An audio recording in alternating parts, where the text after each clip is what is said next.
Top of the morning, day 7. So I had about 4.5 hours worth of sleep. Do like waking up next to the birds, but they're waking up about 4:15 in the morning. So very misty, foggy day here. But today's biggest challenge is going to be footwear, because let's look at the parties, but the coffee's ready. Because let me just spin this around. I didn't actually realise like how wet these boots actually was yesterday. As you can see, they're just absolutely soaking wet, full of all the corn from yesterday's trip, and the socks, which they are, well, can't actually make it out on the camera. But yeah, actually squeezing water out of the socks. So anyway, first night's well camping, there we go, all gone well. So just have to work out the footwear situation today. I think trainers, which are also battered, because I just fetched them basically just to step out of the tent, but they're actually battered as well. They're not really good for walking. So yeah, I'm going to walk along the main road, which is just here, into the town. Hopefully the sun will come out and somehow I can dry the boots. It's one for the YouTube. So obviously having to get resourceful in the fact that my boots absolutely soaking wet, drenched from last night, from yesterday should I say. So now we're in my trusty soles. So they're an Australian flip-flop. Don't know whether you can buy them in the UK or not.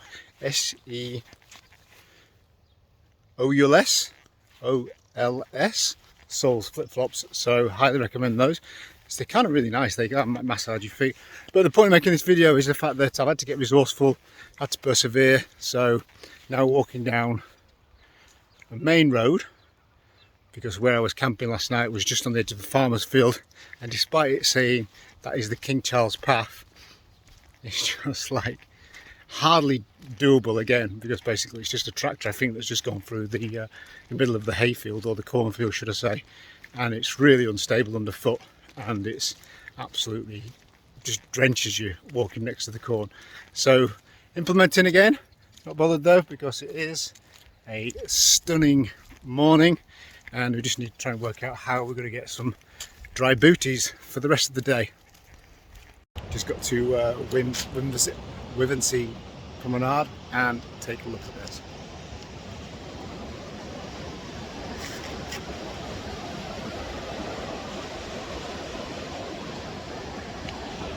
It just never does it justice as to what you can actually see here. See if I can turn the lens around, see if it makes it.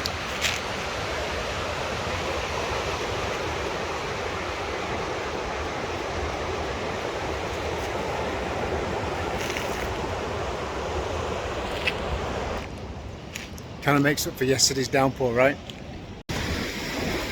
So on the beach, walking barefoot in some very frothy water.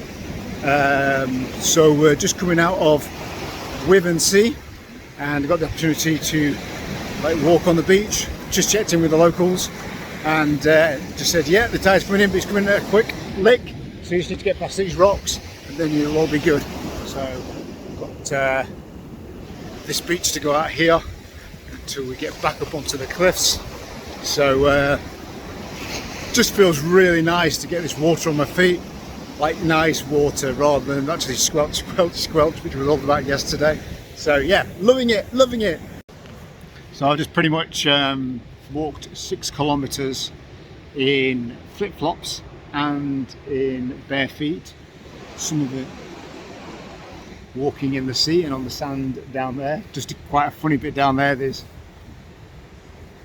It's gone now because the tide's coming in, but I was just kept walking and walking, and then there was kind of like where I was walking, then there was water, then there was the sand, and I'm like, I've no idea how deep that is, and it was like up to my knees. So I took a video of that, but then nearly fell in holding the camera, so stopped doing that. And then when I did get to the other side and threw my flip-flops on, my flip-flops got carried away by the water to drop everything and then run after my flip-flops, which was going into the water. So maybe I could do with an action camera really, just to capture these moments, or when I feel like there is going to be some adventure. So GoPro or DJI if you are listening. But yeah, it's been a great walk down that beach, but now I've got to walk across more of this really rough grass, so I'm going to put these super battered trainers on. Like I said, I only fetched these just to keep my feet dry, so when I get out of the tent in the night, or when I'm setting the tent up, I'm not dragging wet grass into the sleeping bag. But look,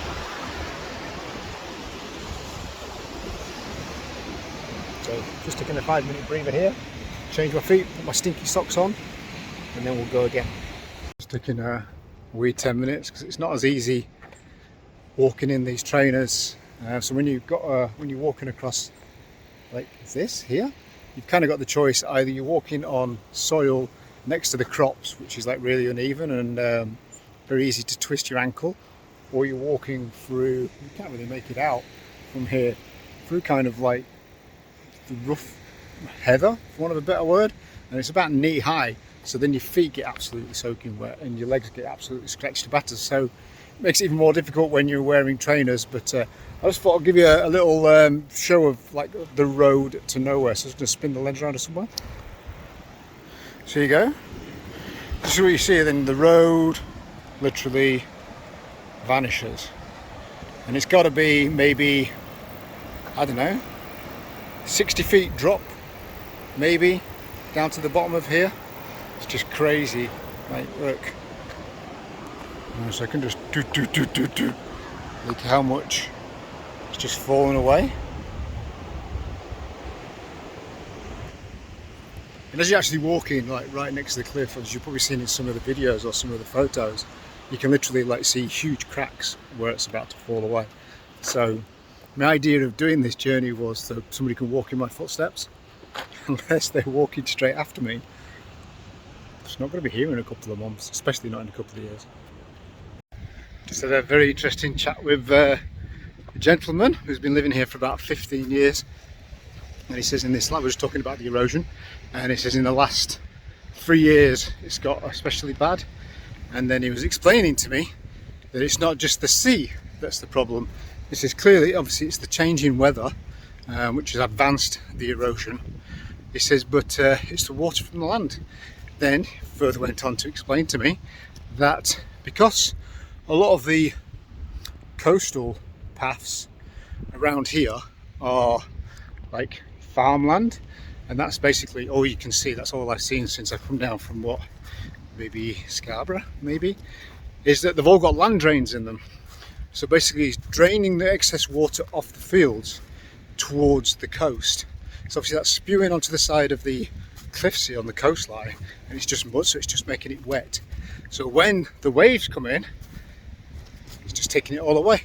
Makes so much sense, right? So it's a double whammy: the coast, the seas taking it away, the higher seas, and the amount of water we're getting, these crazy weather, climate changes, which is another reason why I'm doing this. Hopefully bring some awareness to sustainability and the environment. But yeah, these paths that I'm walking now, they're going to be gone. Just having a little breather, about 1 hour's walk I think outside of Easington, so which is just on the edge of the Humber estuary, so I can see the Humber estuary.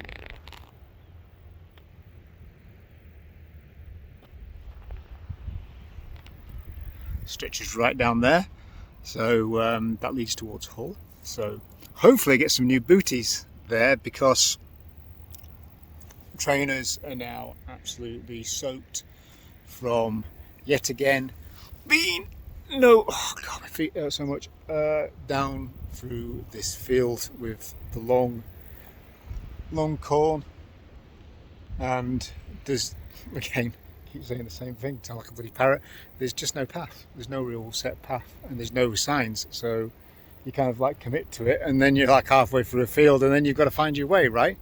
But these socks are now wet, so going to make it a bit of an easy day today. So an hour towards Easington, and then I've seen 2 campsites on the map.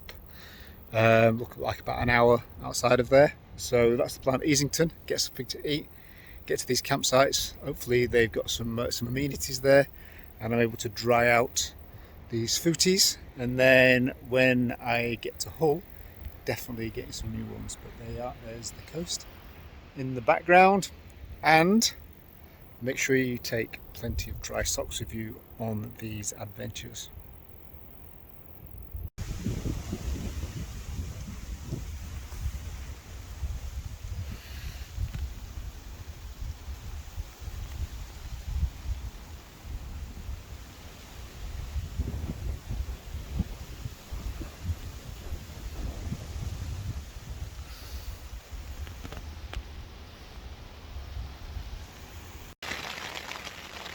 Wow, what a tiring day.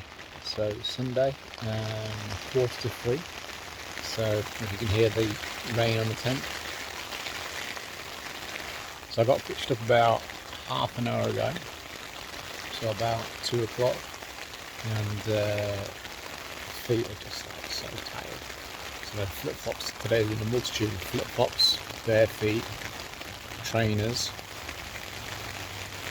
The trainers have just got absolutely wet through again, so my feet are really sore and really achy. I was just glad to get to this campsite. So a little over 10 miles today. My feet definitely need a rest, and I'll definitely be picking up some new footwear in Hull.